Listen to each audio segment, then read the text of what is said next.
আমাদের পাড়ার ঠাকুর, আজকে বিসর্জন দেবে, মাকে নিয়ে যাওয়া হচ্ছে।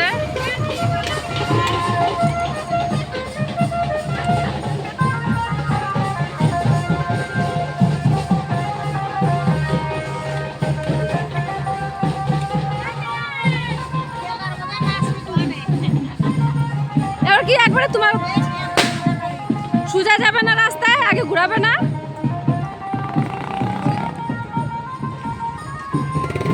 চলো, এই যে মামিদের বাড়ি মানে পুকুর আছে, বিসর্জন দেওয়া হয় আমাদের বাড়ির পাশেই। তো ওই মামিদের বাড়িতে নাচা পিচা হবে, তারপর বিসর্জন দেওয়া হবে। এখন রাস্তায় ঘোরাবে তারপরে। না না, এখনই নিয়ে যাওয়া হচ্ছে। চলো যাই, একটু সামনে গিয়ে দেখাই। আসো ও মামি, আসো আসো।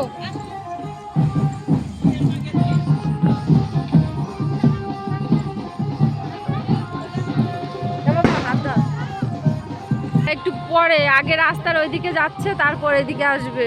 চলো, যখন আসবে তখন আবার তোমাদের সঙ্গে শেয়ার করবো সবটা, কারণ এই মামা বাড়িতে অনেক নাচানাচি হবে।